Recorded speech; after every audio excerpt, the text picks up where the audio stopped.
नवा पिट हाउस निया प्रतिरोध सचेतनता अभियान।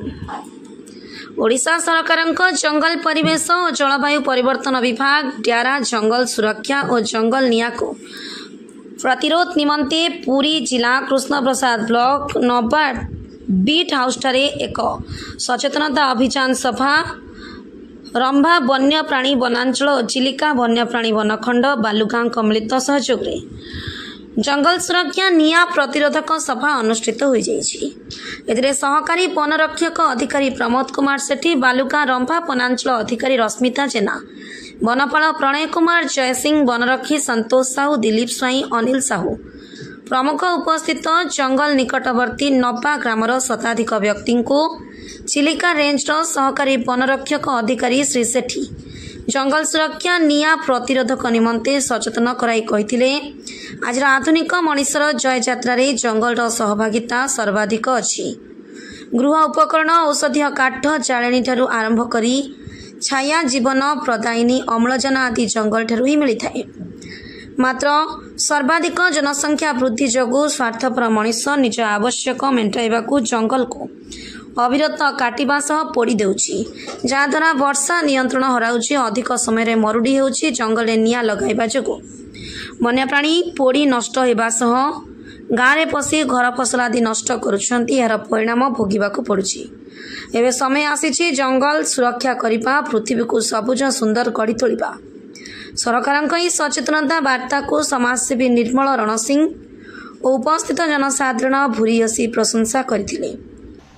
Pramod Kumar Sethi, ACF Chilika wildlife division.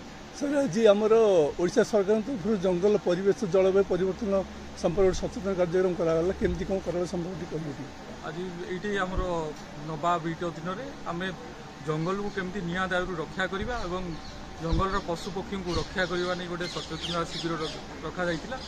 एठारे 6 गाँव समस्त भाई भौणी मैंने उपस्थित थे, से आम सचेतनता करूँ केमती जंगल को निया दायरू रक्षा करवा और जंगल आमको कौन उपकारिता दौची एवं केमिति एरु समुद्र जुआर और बात्यार रक्षा कर आलोचना करूँ। एवं आमर लोक मैंने जो ये पिकनिक करने को आसुँच जो निया लिभौना कि रोसई पर छाड़ी पड़ाई केमती लोक मान सचेतनता करवा और तार प्रतिकार निमंते लोक को सचेतना करूँ।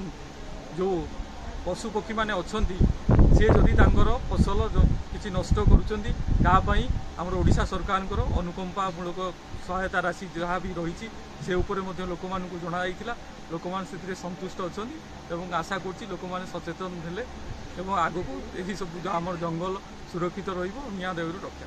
सर ये गोटे प्रश्न कृष्ण प्रसाद अंचल हिस्सा नथ बारहांगर प्रादुर्भाव में बहुत लोक आक्रांत होती फसल नष्ट हो फसल पाइबार लोक प्राय वंचित होती अल्प दिन तक जन को गोटे बाघ ये बाढ़ा ये करता कि से पाइनी से सब कौन कहे आमर जहाँ भी ओडिशा सरकार रही अनुकंपा राशि से हिसाब से लोक मानू समस्त लोक मानू मिलूँ आम कारण यहाँ गवर्नमेंट रु निजे सेटा को रिव्यू कर आम समस्त को जहाँ भी फसल नष्ट होती आज पर्यंत समस्त को मिल सारी जो कहले जनकर जो बारहा द्वारा आक्रमण शिकार होता सी बर्तमान ट्रिटमेंट अच्छा अंडर ट्रिटमेंट अच्छा जोटा मेडिकल गोटे डॉक्टर ट्रिटमेंट कर सर्टिफिकेट देते से पाइबे। कारण जो मानक 7 दिन कम चिकित्सित होती मागणा चिकित्सा सहित 5,000 टंका 7 दिन अधिक यदि दिन चिकित्सित होती